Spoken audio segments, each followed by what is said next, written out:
வணக்கம். இன்னைக்கு நாம தமிழ்நாட்டு ராஜ்யசபா தேர்தல் களத்தை கொஞ்சம் ஆழமா பார்க்கலாமா? ஜூன் 19ஆம் தேதி தேர்தல் வருது.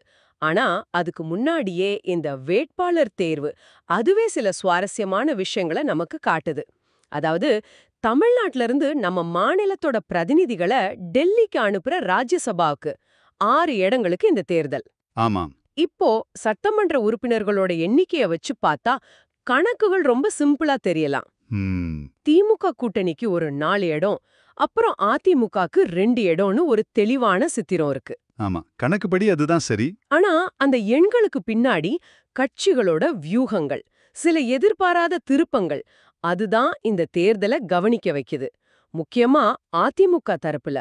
கரெக்ட். மேலோட்டமா பார்க்கற கணக்குகளை தாண்டி இந்த வேட்பாளர் தேர்வுகள் கட்சிகளோட உள் விவகாரங்களையும் அப்புறம் எதிர்கால கூட்டணி கணக்குகளையும் கூட காட்டுது. நிச்சயமா.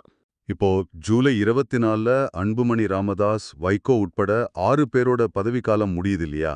அந்த சூழல்ல அடுத்த பிரதிநிதிகள் யாருங்கிறது ரொம்ப முக்கியம். சரி, முதல்ல திமுக கூட்டணிக்கு வருவோம். அவங்க சைடுல வேட்பாளர்கள் அறிவிச்சிட்டாங்க. ஆமா. ஏற்கனவே எம்பியா இருக்கிற வில்சன், அவரோட கூட கவிஞர் சர்மா, எஸ்.ஆர். சிவலிங்கம் இவங்களுக்கு வாய்ப்பு. ம்.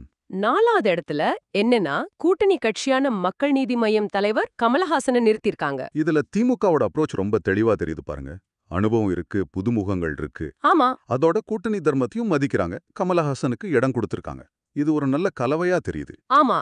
கமல்ஹாசனுக்கு இடம் கொடுத்தது ஒரு பரந்த கூட்டணிய தக்க வைக்கிற முயற்சியாவும் இருக்கலாம், இல்லனா எதிர்கால அரசியல் நகர்வுகளுக்கும் ஒரு சிக்னல் மாதிரியும் இருக்கலாம். நிச்சயமா. இது வெறும் நம்பர்ஸ் கேம் இல்ல. ஒரு அரசியல் முதலீடுன்னே சொல்லலாம். கரெக்ட். ஒரு தெளிவான வியூகம் தெரியுது. ம். இப்போ அதிமுக பக்கம் போலாமா? போலாம். இங்கதான் நிறைய எதிர்பார்ப்புகள், கடைசில ஆச்சரியங்கள் அப்படி இருந்துச்சு. ஆமா. நமக்கு கிடைச்ச தகவல்கள் படி பார்த்தா நடிகை விந்தியாவுக்கு எடப்பாடி பழனிசாமியோட ஆதரவு ரொம்ப வலுவா இருந்ததாம். ஆமா, பேசப்பட்டது. அவங்களுக்கு வாய்ப்பு கிட்டத்தட்ட உறுதின்னு கூட பேச்சு அடிபட்டது. உண்மைதான். விந்தியாவுக்கு ஆதரவு இருக்குன்னு சொன்ன அதே நேரத்துல கட்சிக்குள்ள சில சீனியர் தலைவர்கள் இதை விரும்பலன்னு செய்திகள் வந்துச்சு. அப்படியா? ஆமா. இது ஒருவேளை கட்சிக்குள்ள இருக்கிற வெவ்வேறு அதிகார மையங்களோட ஒரு இழுபறியா இருக்கலாம். இல்லனா சீனியரிட்டிக்கு முக்கியத்துவம் கொடுக்கணுங்கிற ஒரு குரலா கூட இருக்கலாம். ஓ, சரி சரி. அதே மாதிரி முன்னாள் அமைச்சர் ஜெயக்குமார் பேர் அதுவும் பலமாடிப்பட்டது. ம். அவர் எம்பி பதவிக்கு ஆர்வம் காட்டினதாகவும், ஒருவேளை சட்டமன்ற தேர்தல்ல சில தயக்கங்கள் இருந்ததால ஆமா.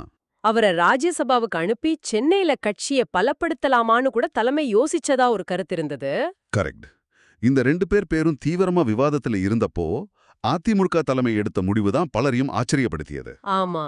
கே.பி. முனுசாமி அறிவிச்ச வேட்பாளர்கள் யாருன்னா இன்பதுரை மற்றும் தனபால்.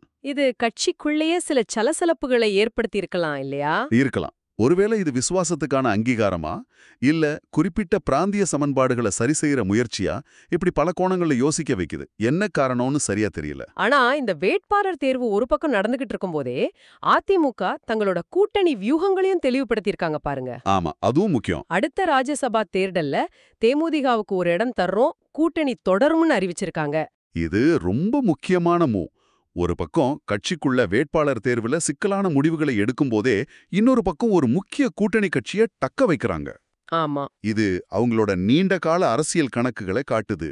உடனடி தேர்தலை மட்டும் பார்க்காம எதிர்காலத்தையும் மனசுல வச்சு செயல்படுற மாதிரி ஒரு தோற்றம் தருது. ஆஹா, சுருக்கமா பார்த்தா திமுக கூட்டணி கணக்குகளை கச்சிதமா பயன்படுத்தி வேட்பாளர்களை நிறுத்தியிருக்காங்க. ஆனா அதிமுகவோட தேர்வு அது கட்சிக்குள்ள நடந்த பலகட்ட விவாதங்கள், ஒருவேளை அதிகார போட்டிகள், அதே சமயம் எதிர்கால கூட்டணி கணக்குகள்னு பல காரணிகளோட வெளிப்பாடா தெரியுது. நிச்சயமா.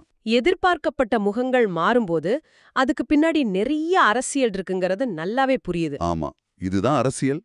ஒவ்வொரு நகரமும் பல செய்திகளை சொல்லும்.